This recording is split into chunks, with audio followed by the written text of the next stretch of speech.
was not great. All the lineups are fine because I have like filters set up, but I didn't know what they were or how I got there. What is happening, everybody? It is the first NBA show of the 2023-2024 season. And what we have here is DraftKings pricing. They dropped the prices. And as soon as the prices came out, I messaged Josh. I was like, hey, there's not a whole lot of shit going on in the sports world right now. Let's chop it up. Let's react to the opening NBA prices. We can answer any questions you guys might have. We're going to hang out. We'll talk about basketball, and maybe we'll talk for 30 minutes, maybe an hour, maybe longer. Who knows? Whatever it is that you guys are interested in us talking about, we'll generally be able to tell by looking at the chat, and we'll see where this goes. No pricing out on FanDuel yet. We only have DraftKings to talk about. So for anybody who gets upset, you guys aren't talking about FanDuel, guess what? We can, because they fumbled the bag. They fucked up. They didn't put up pricing. So this is what we got to talk about. We got DraftKings and nothing else here. As you guys come in, do us a big favor, like the video, subscribe to the YouTube channel, and shout out to Bet365, who are sponsoring our first NBA show of the year. If you guys have not checked out Bet365 yet, take advantage of the offer over there, because when you sign up, $5 as your first bet, they're going to give you $150 in bonus bets. Great way to build your bankroll up heading into the NBA season. So if you guys haven't taken advantage of that offer, do it now, because we never know how long these offers are going to be available for, and they're usually fleeting. They come and go. If you're anybody who has a gambling problem, call or text the number 1-800-GAMBLER and sign up at Bet365 using that link that we have below. Josh, NBA season's finally here. I know that you've been super thrilled talking about baseball for all these months and some football lately, but come on, basketball. How excited for you this to be back? Oh, dude, I'm so pumped. Although I'll be honest, I really enjoyed the baseball season, and not just because I won money throughout the year, but it was just like they made a lot of like positive changes to the product. I think it was a lot better this year. So I actually enjoyed watching some baseball. But I think the big news is UFC. So we're gonna put this NBA stuff on ice. Two big UFC changes. We can't even get to the thing we want to talk about before getting new things that we want to talk about. But I took a look at NBA yesterday. I dove in immediately, took a look at some of the pricing. I can't wait. It's really weird though. They're running that. It's $10, 117,000 entries, $200K to first. It's the $1 million opening tip-off. That's the quote unquote big contest for everybody on DraftKings. I like the money ball more. 1,000 entries, 333, 100K up top. I kind of like that one on this two-gamer a little bit more than I like going for that 200K, but that's neither here nor there. It was just the first thing that I noticed. I was like, 117,000 entries, and I got to figure out who like the 11th man is on some of these teams. I might just go the other direction and play a decent lineup. It's funny. I go ahead and I look right at the lobby over on DraftKings, and I see that. And I see that there's only been one person who's entered the money ball. Is that you, after talking about how much you like it? One entry in that contest so far. Is it Josh Engleman? I wish it were me, but it is not. Okay, so not Josh, but like you said, we do have big contests for opening night. I don't remember what it was last year, but probably comparable to this. If anything, it was smaller, because this is a very, very big opening night contest. $1 million prize pool, 200K to first, like Josh said, $10 buy-in. So right away, open up with big contests to start the year, which always love to see. And our NBA product, which is going to be out in fairly short order, guys. In the coming weeks, we're going to be having our NBA product. And when we do, a lot of cool new stuff is going to be going into it. So don't want to tease it too much, but we are going to have our Sims product available for NBA and some cool, neat feature enhancements coming for that. So a little bit of a tip of a hand of things to come, but more of that in the coming weeks. Something else I have last year's. They did a $5 tip off. So they doubled the entry fee and cut the entries in half. Same prize pool though, $1 million prize pool, 200K up top. So same contest structure, half as many people, twice as expensive to get in. I like that a little bit more, just from a standpoint of, the contest already has 117,000 entries in it. I don't need it to be 250,000 people in the tournament. I agree. I would rather have it the way I would rather pay twice as much and have half as many people on a two-game. There's just like, I'd rather get rid of as many chops as I can. So I would rather just pay a little bit more. If this were the second day and there were 10 games, then bring on 100,000 people and like the big one. But for this situation, I prefer the change.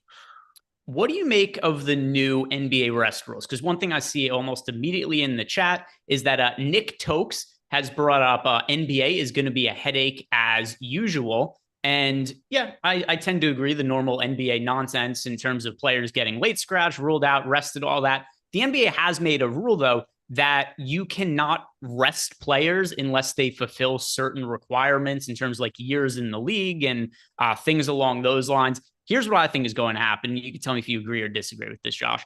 It will make zero impact on how many players and how often they're actually going to sit. But what it is going to do is lead to a lot of like shady reporting and stuff where it's going to be like, oh, look, so-and-so isn't on the court. He got sick during warmups. He's shitting his pants in the locker room. It's not going to actually impact whether guys are playing or not. It's going to change the reasoning for why they are going to play. But are you more optimistic than me and think this might actually make reporting and injuries any better?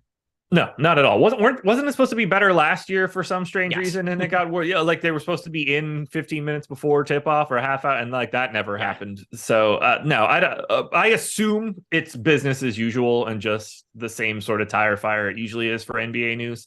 I hope I'm wrong. Like I want it to get better, and I want it to be an easier product and something that doesn't cause me to want to rip all my hair out and gain weight over the course of 6 months. I assume it's just business as usual, though, and we're going to get the same sort of stupid nonsense across the board because it's one of those situations that's basically unable to be policed. If somebody just says they're sick at 6:50, like it's going to be really difficult for the NBA to be like, no, you weren't. Yeah.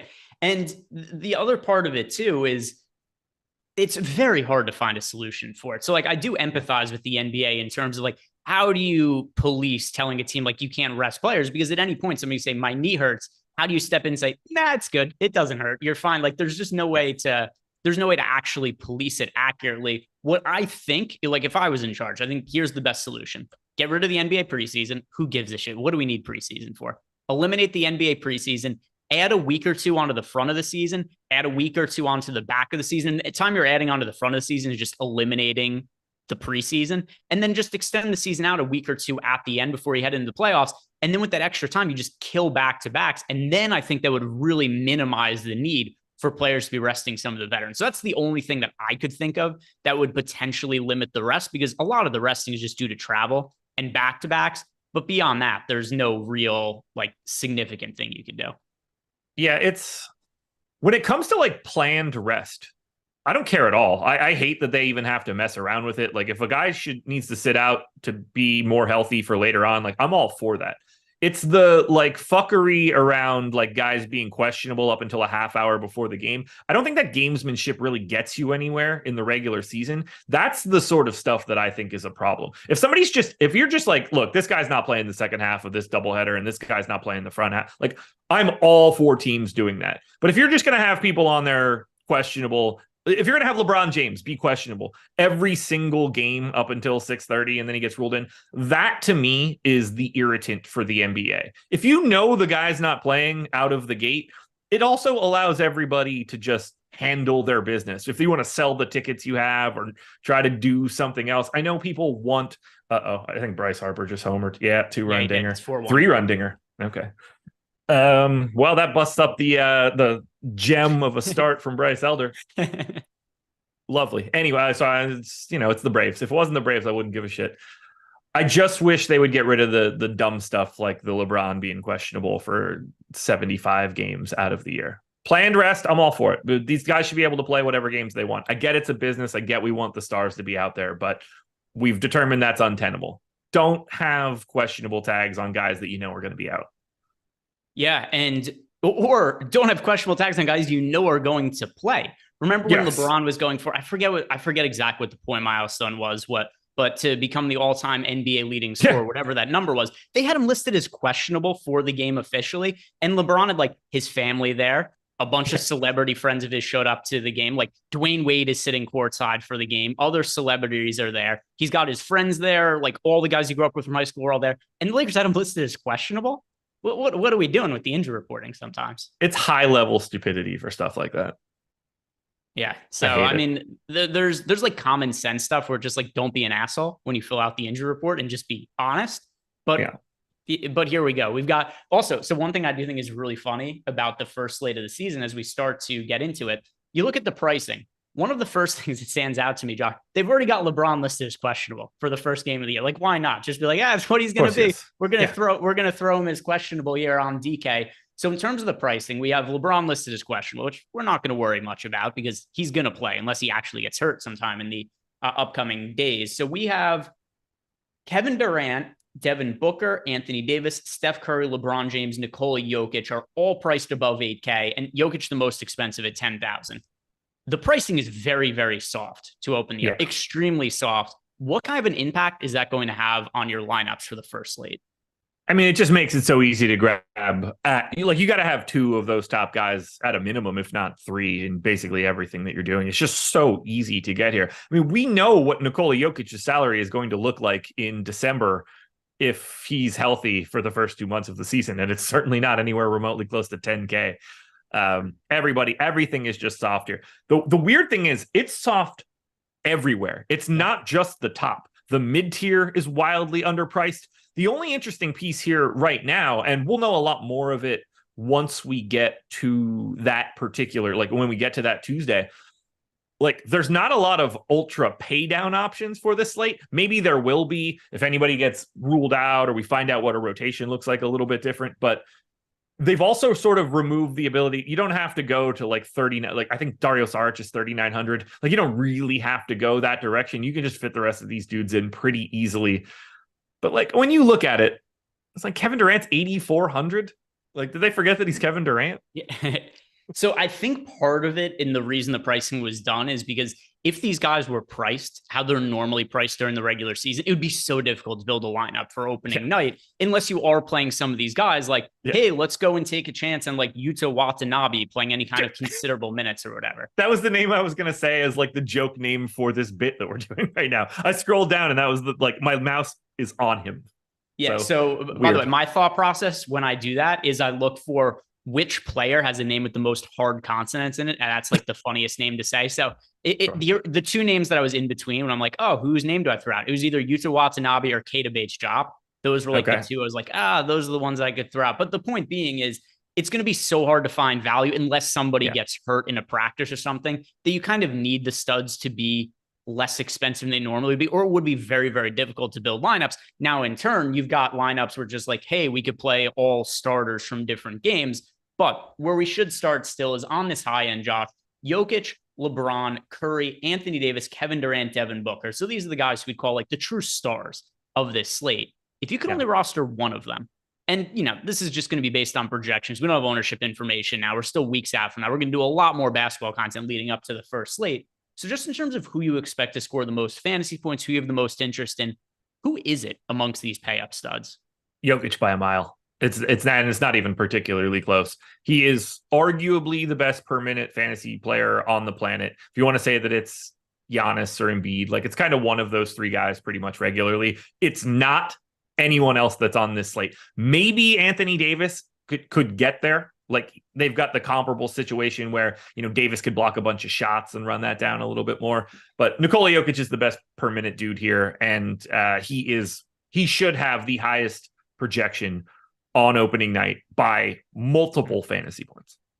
Totally agreed. And it's for a couple of different reasons here. First off, he just flat out is the best fantasy producer in the NBA of anybody. Just full stop. That's just a fact. It's what it is. But then also the other players we have to pay up for on this slate, they're all competing with other guys in usage in a way that's, you know, not something that Jokic has to deal with in the same way. You know, you've got Jokic, who's sure he's going to be playing with Jamal Murray, Michael Porter Jr. I don't want to make it seem like he is garbage teammates. They just won a championship or anything like that. But compare that to the Suns situation. Between Kevin Durant, Devin Booker, and Bradley Beal, we can make educated guesses on what the usage is going to be. But it stands to reason those guys are going to cut into each other's production over the course of the season. The Lakers, LeBron James and Anthony Davis. For the Warriors, I don't know exactly what the Steph Curry and Chris Paul dynamic is going to be like. Is it going to kill Steph Curry? No, but it's going to take the ball out of his hands a little bit. And you're getting Nikola Jokic for only $800 more than Curry, and he averaged 10 more fantasy points per game last year. So I'm with you. It's Jokic is the pretty clear pay up option. Do you have a least favorite of this tier?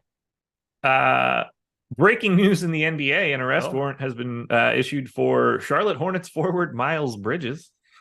Oh, but he seems like such an upstanding citizen. Yeah, it has something to do with whatever he did before. It just popped up now. I just saw Josh Lloyd post it. Do I have a least favorite pay up option?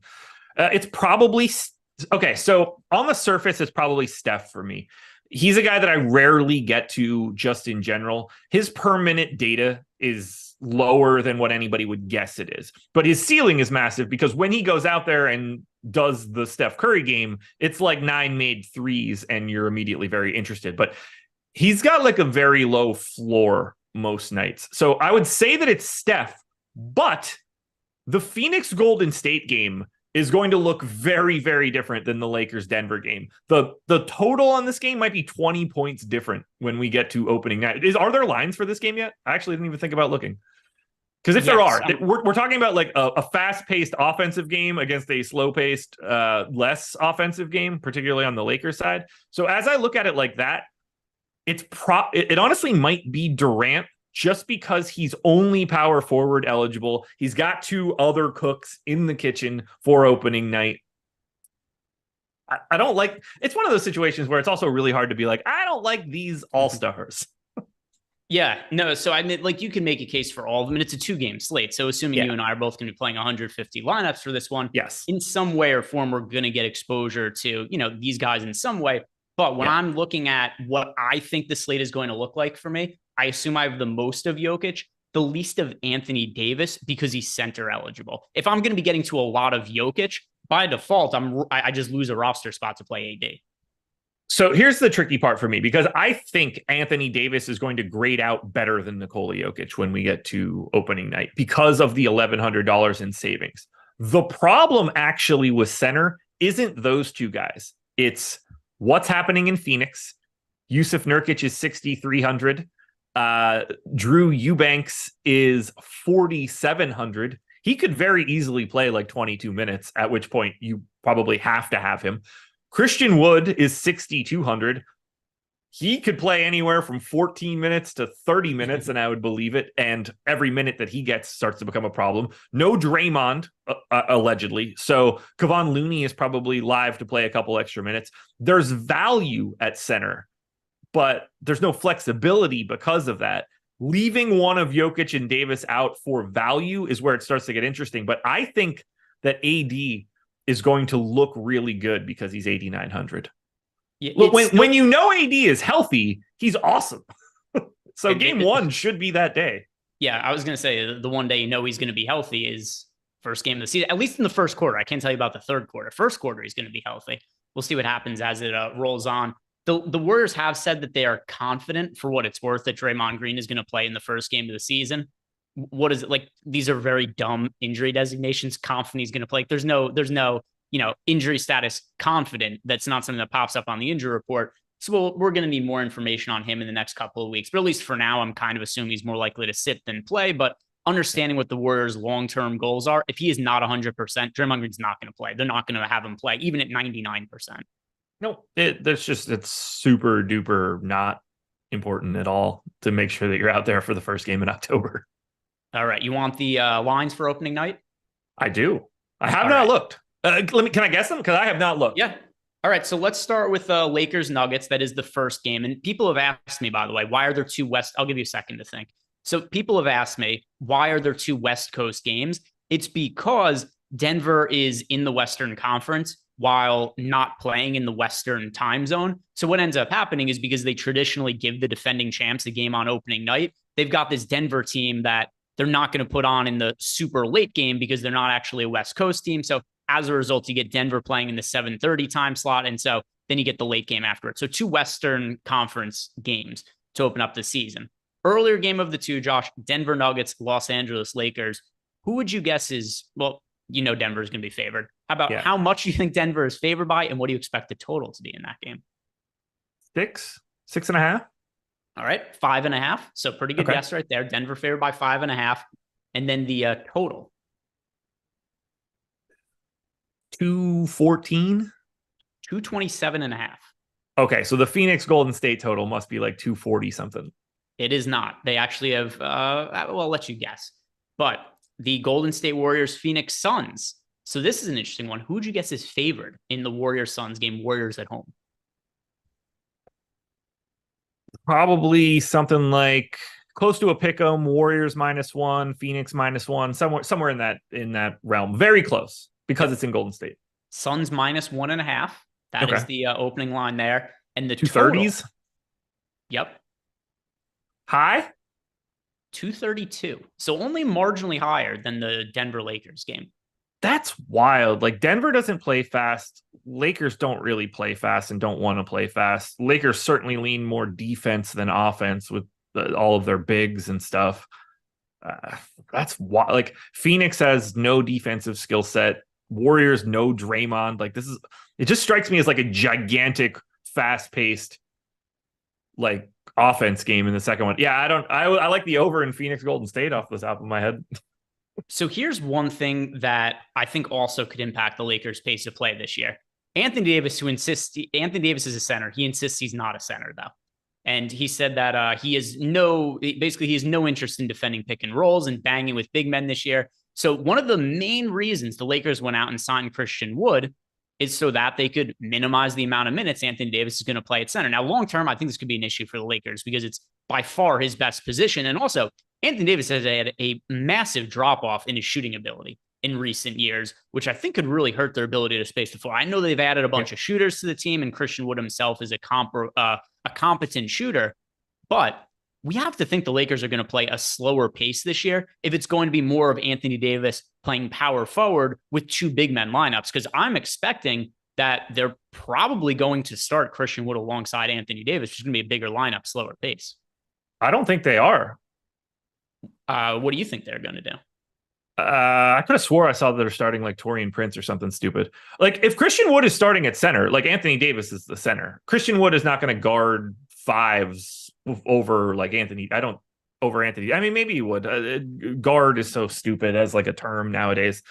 Okay, so it's going to be Reeves, LeBron, AD, D'Angelo Russell. I don't think it's going to be Christian Wood.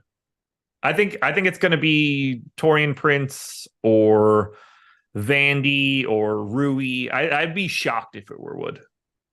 It's so this also could just be, locker room speak, coach speak stuff that comes out. But the Lakers' goal this year, and I think this came out like a month ago or so, is that when they went out and they signed Christian Wood, the idea is that Anthony Davis is not going to play center much this year.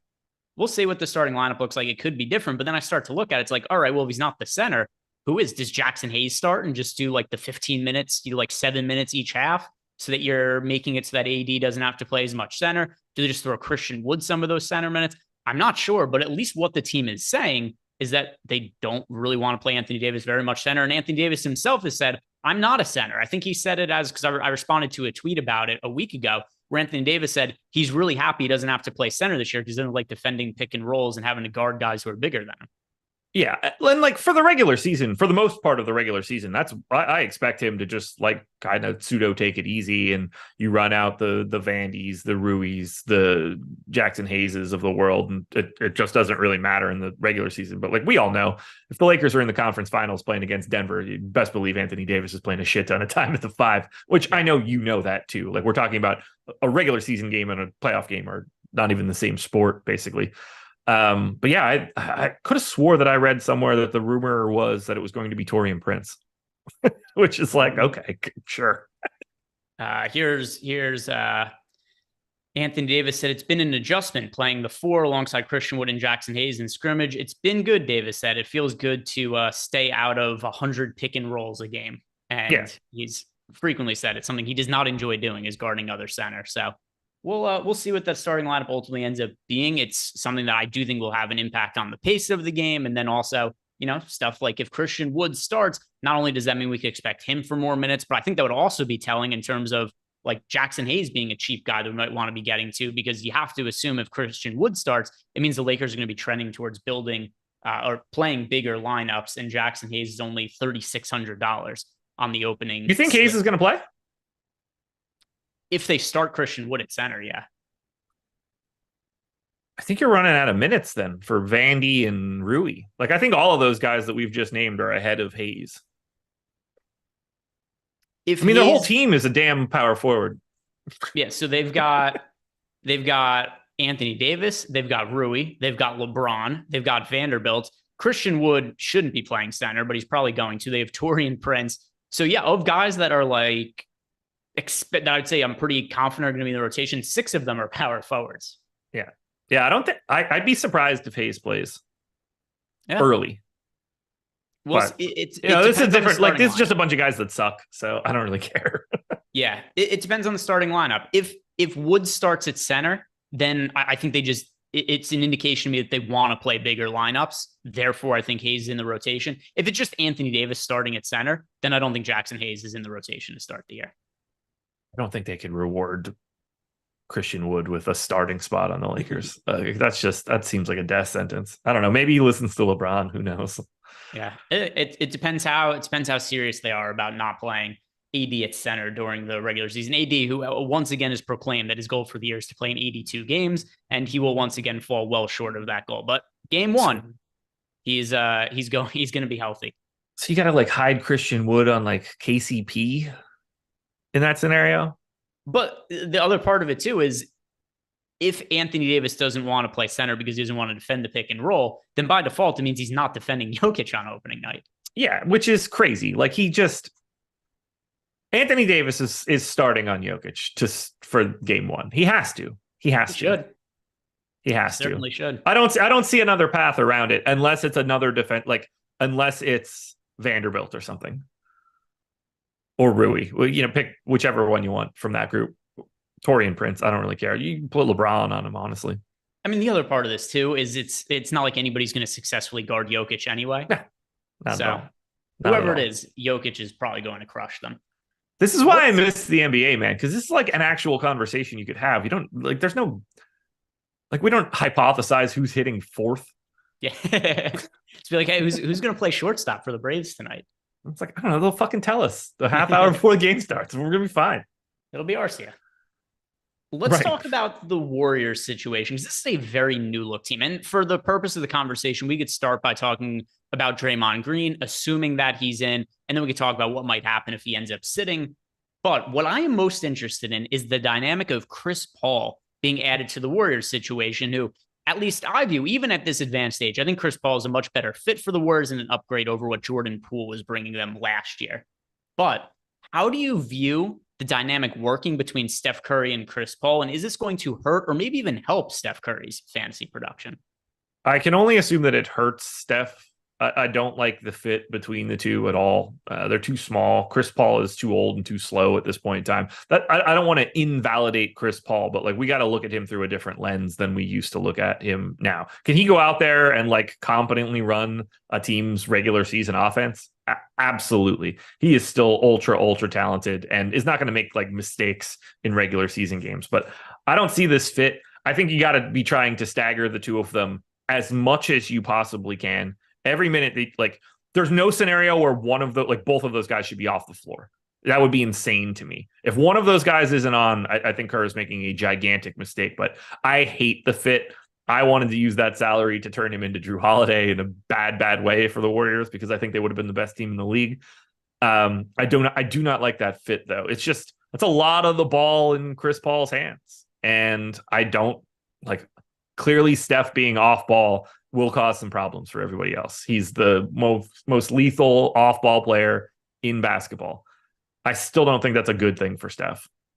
My assumption is to open the year, assuming Draymond is healthy, Curry, Clay, Wiggins, Draymond, Looney, bring Chris Paul off the bench, have him play like 25 minutes a game and be the secondary ball handler. Then depending on the matchups, maybe he closes, maybe he doesn't. When Draymond is healthy, I think Paul starts. And one of the two of those guys is Steph usually plays like the entire first quarter, doesn't he? Or does he do the early? My brain isn't fresh for this. But if you're saying Paul and Curry both start, then is it Looney comes off the bench? Yeah. Okay.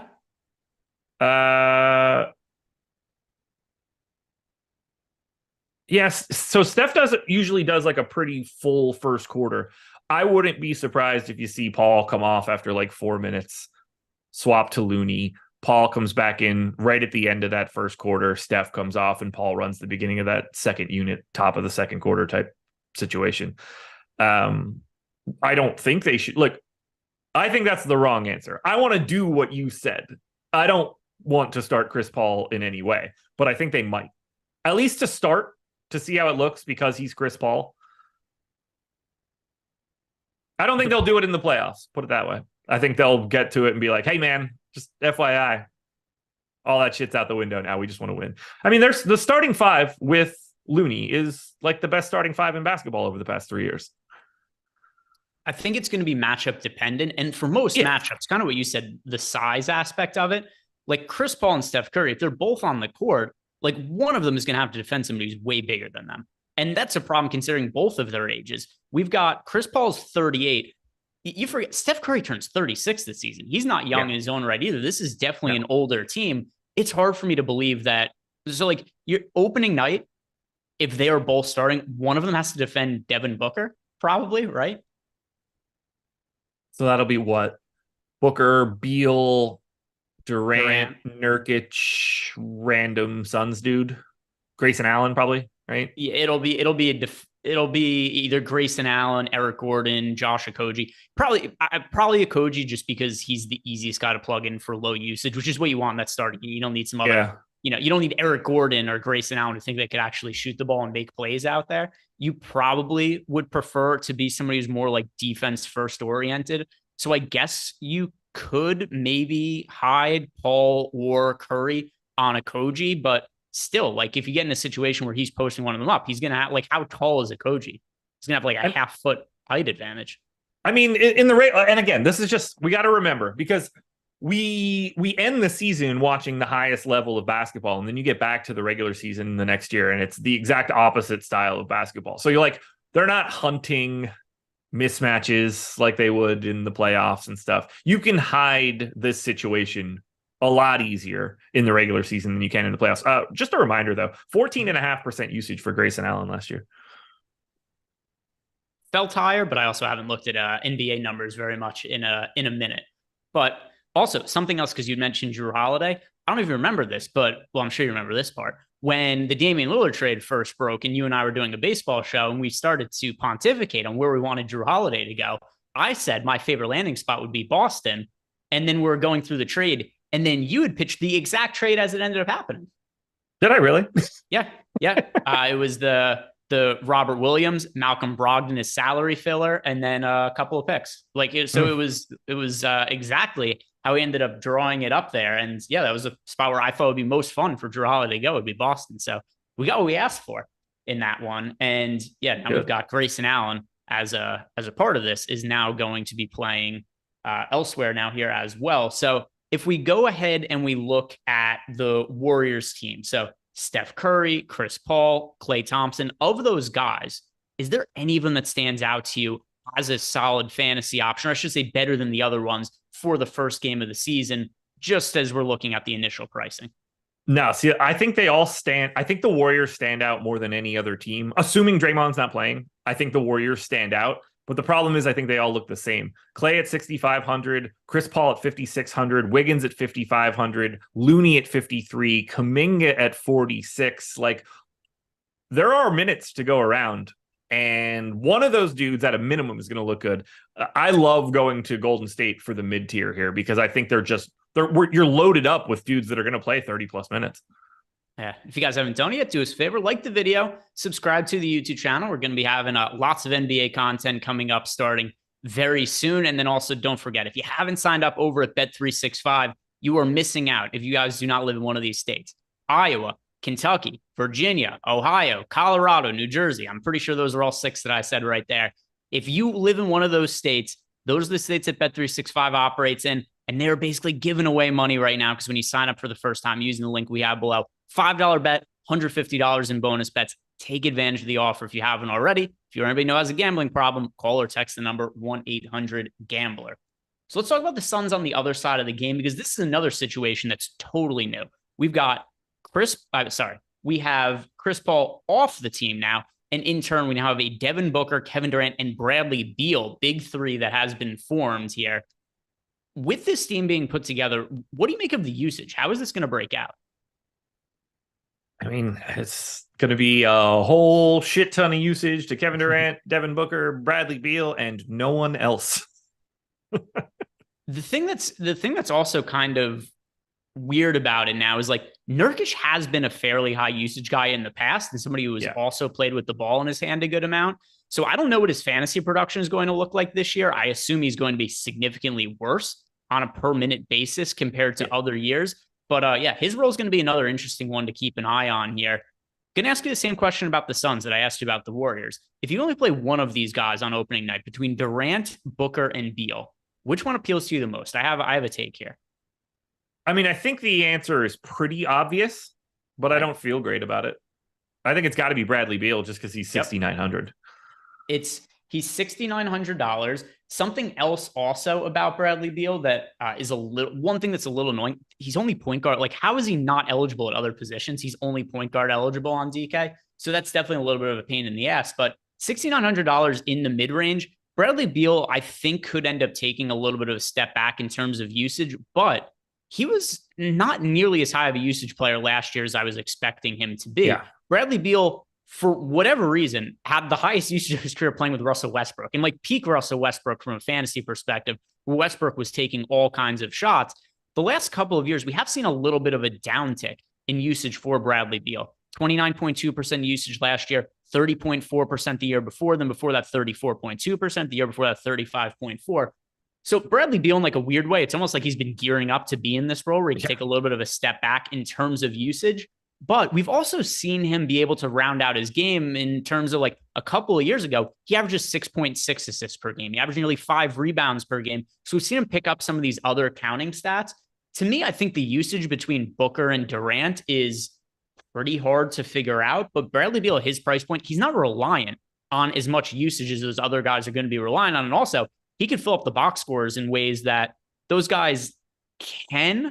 But at the same time, too, like I think Bradley Beal is going to be really relied on as a distributor for the Phoenix Suns. I wouldn't be surprised at all if he leads the team in assists this year. So Bradley Beal is my favorite option from the Suns as well at first look.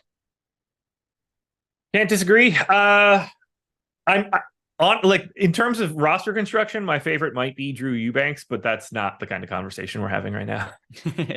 Yeah, we'll get to some of the cheapies in a second, but first, just kind of rounding out by talking about some of the stars here, and especially some of these new situations like the Suns, because it is just so much different from what we've seen from some of these teams in recent years.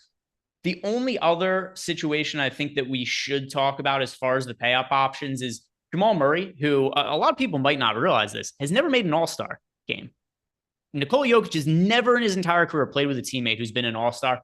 I tend to think Jamal Murray breaks that trend this year. I think Jamal Murray is going to be the first teammate of Nikola Jokic's to make an all-star game.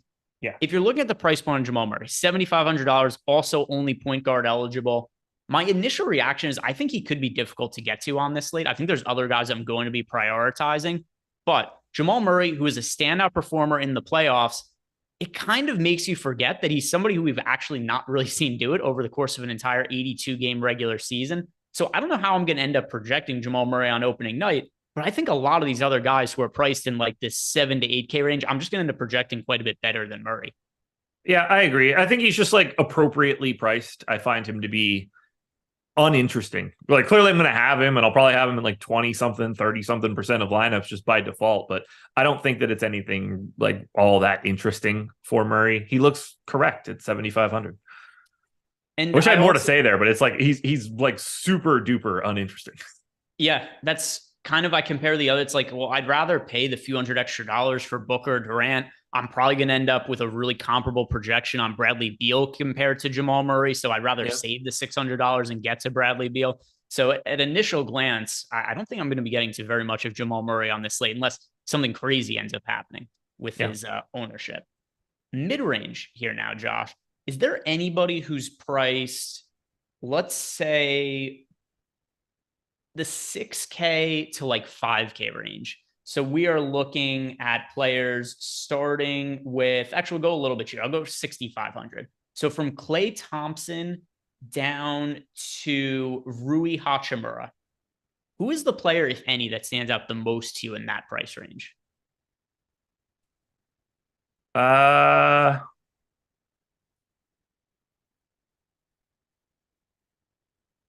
I'll give you a dueling answer. If Draymond is out, it could be Looney.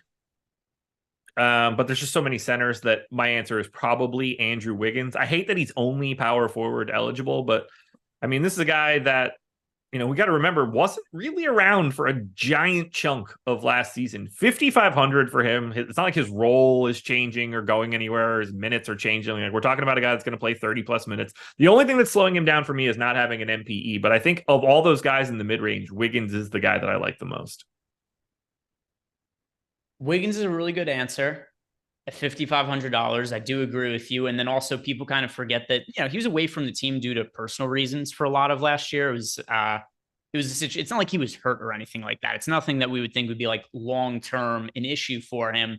For me, I'm going to go with Michael Porter Jr., who we have seen be a really good fantasy asset at times. And he's had all kinds of injury issues, kind of in a similar way with AD, perpetually injured. If there's any time we know that Michael Porter Jr. is going to be healthy, it is also going to be to open the season. So he's somebody who really stands out to me in this kind of range as somebody who I think has a lot of upside, because while I said that Jamal Murray is somebody who I think is going to become Nikola Jokic's first ever all-star teammate, I don't expect Michael Porter Jr. to be an all-star. But if we're looking at guys who are in this range who I think could break out and potentially make an all-star game this year, Michael Porter Jr. has the ceiling to do that if everything was to come together for him. So a fairly cheap price point for him at $5,800. I do like that to open up the season. And I also have a very strong feeling here in terms of what my least favorite player is going to be in this price range, Austin Reeves. So Christian Wood, if he comes off the bench, he's just not going to play enough minutes. So it's like a different situation. Austin Reeves, though, I expect to be fairly popular just because of kind of the narrative around him being on the Lakers. He's become a pretty quick fan favorite. Almost all of the guys who are priced cheaper than him, I think, are better fantasy assets than him. Draymond Green, Michael Porter Jr., Chris Paul, Andrew Wiggins. Of these guys, Austin Reeves is the one who stands out to me the most as somebody that I'd be most apt to undercut the field in terms of ownership, just kind of guessing what ownership would be there. Is there anybody like that stands out to you? Is it Austin Reeves or anybody else in this mid-range that looks unappealing? It's Reeves. I don't know how you would ever want to pay that $6,100 price tag when LeBron and AD are healthy. Like, that's just nuts to me. Reeves had a 15.5% usage rate last year. He played 29 minutes a game. He didn't just like sneak up on them. He played 64 games and 29 minutes a game. He should not be 6,100. This is the wrong price tag. He will likely be the least owned guy that has like a real price tag for me. Unless it's like, centers and you're just out of roster spots. To add on to that, so when we were seeing him play like a ridiculous allotment of minutes in the playoffs, he was playing 40-ish minutes per game. The last time we saw him on classic slates, he was priced at $65, $62, $6,100. This is when he was playing 40 minutes per game and shooting like unsustainably like 70% from the field. Yeah. And that's what he had to do to justify a price tag above $6,000 in the playoffs. Yeah, I have to think as the season goes on, he's going to progressively get less expensive. Agreed. Anything else that you want to talk about here in the mid-range? If not, we'll talk about some of the value plays that might stand out. Let's see. We were working our way down from Clay. I don't have anything for Clay. The center stuff for Phoenix is interesting to me. Like, I like Nurk at 6,300. He could play 22 to 32 minutes, and I don't really know what that answer is going to be. Nobody else really jumping out at me. Like, it's not as if $4,800 KCP is exciting. Look, 4,600 for Jonathan Kuminga, small forward, power forward. If Draymond is out, I think he's going to start getting a bunch more minutes. Yeah.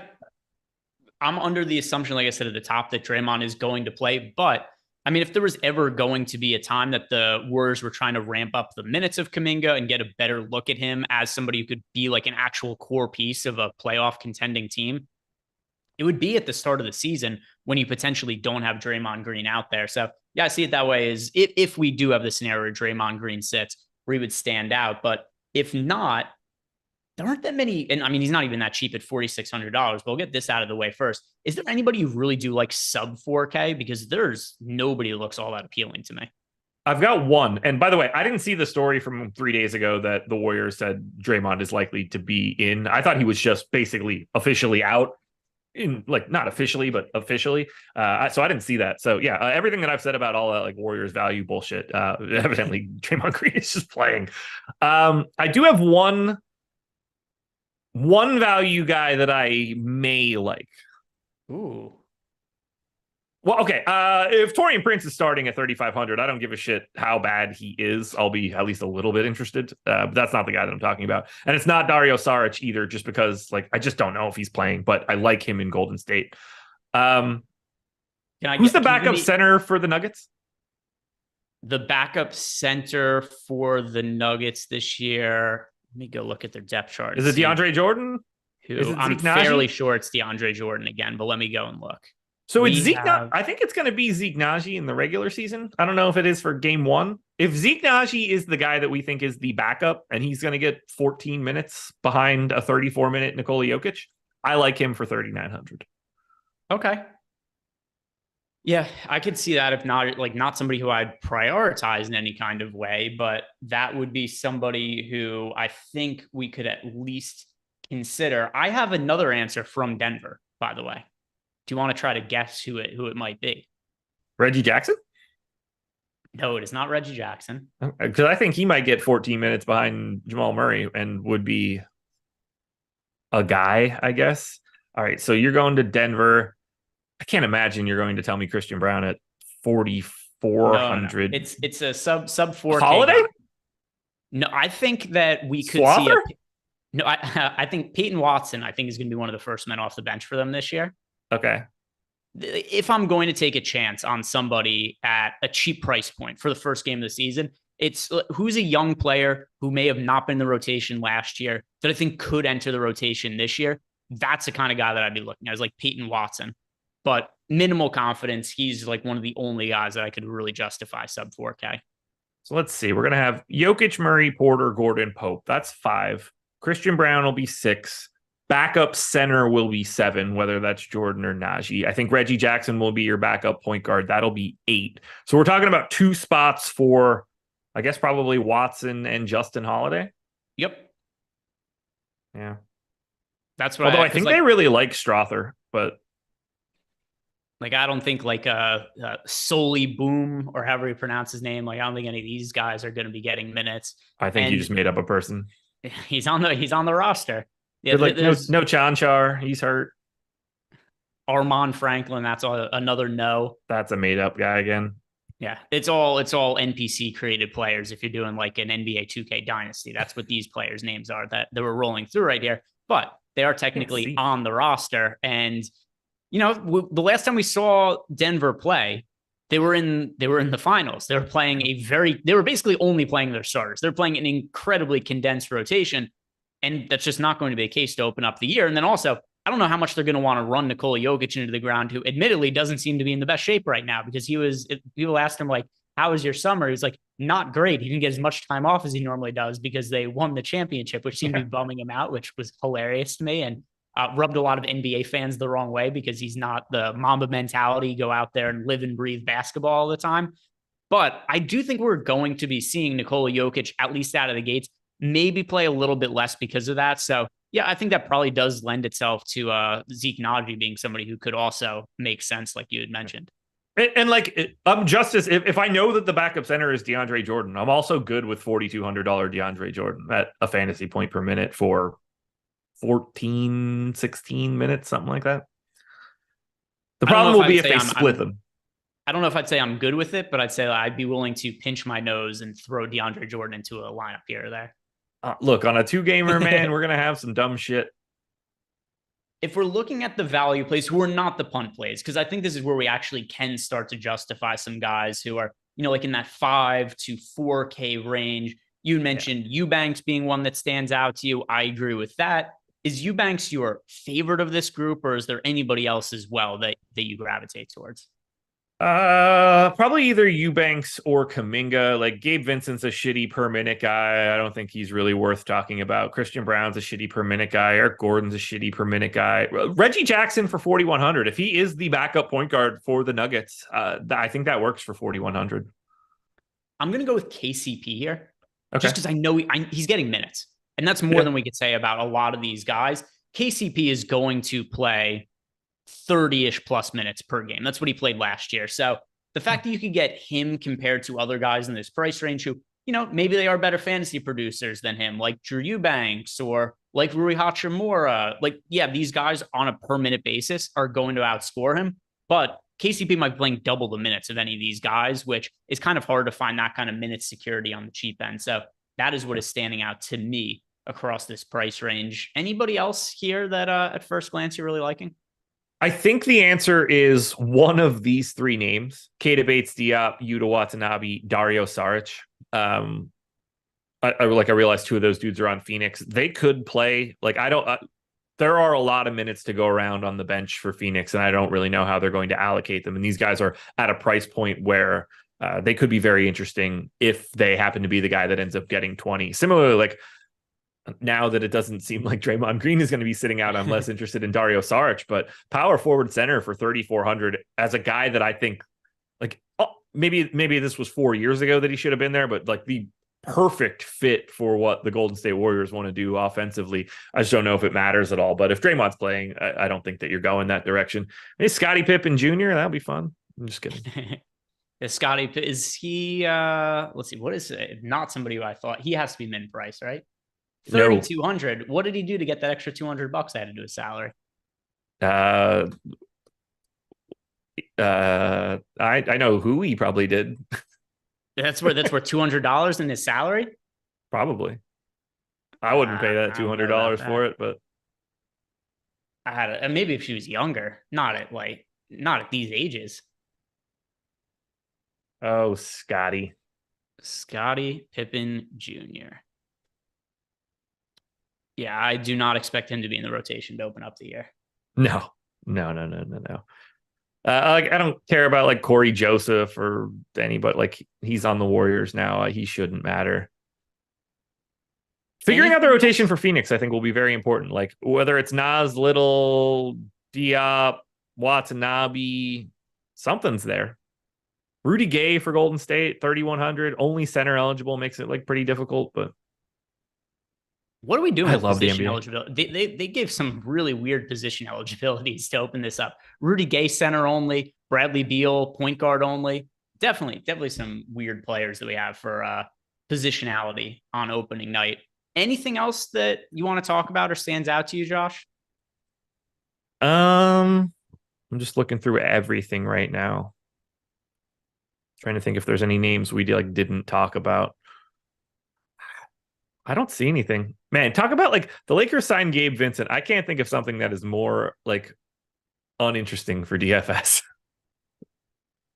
Let's see. So of the free agent signings of players that have a name, which is the one that has the least DFS impact? Gabe Vincent's probably up there. I think it's got to be Gabe Vincent. He signed like a real contract, and like it doesn't matter at all that he's playing. Yeah, how much money did they give him? Way more than, common money for his role, but like way more than you would want to think. 10.5 this year, 11 next year, 11.5 year 3, 3 years, 33 million. You know what I think is going to be the cut related to that contract? The contract that I think somebody who got paid a good amount in the offseason, that's really not going to matter for fantasy. Max Strus. Yeah, he's just going to go about his like 0.75 fantasy points per minute. Great fit on Cleveland. Like, they need what he does, but that's just going to be like a sea of not interesting dude. He's just like a shitty per minute guy. Yeah, I don't know if they needed it for $16 million a year, though. Rather have him than Karis LeVert. Hey. Oh, that'll be, is that going to be is this the poor man's Jimmy Butler versus Chris Middleton argument? Is Max Strus versus Karis LeVert? I don't want to die on either one of those hills. All right. So with that in mind, let's wrap this up. First NBA show of the year. We're going to have a lot more NBA content coming out. Our tools, those are going to be launching in the not so distant future. So we'll be putting more content out surrounding those. And also FanDuel, get your shit together, get some contests out there, get some pricing. So we could also mention that at some point. Guys, if you haven't done yet, do us a big favor. Like the video, subscribe to the YouTube channel. If you haven't taken advantage of that Bet365 offer, do so in the comment section below. $150, great way to build your bankroll. $150 for free in bonus bets when you place that first $5 bet. If you or anybody know has a gambling problem, call or text the number 1-800-GAMBLER. Guys, thank you very much for watching. I'm really looking forward to the NBA season, which is why we did this impromptu just pop-up show to talk about the opening slate. So check out all the rest of our content this year, guys. If you're playing any other DFS stuff, good luck tonight. Peace out. See you later. Harper Dinger again. Oh my God.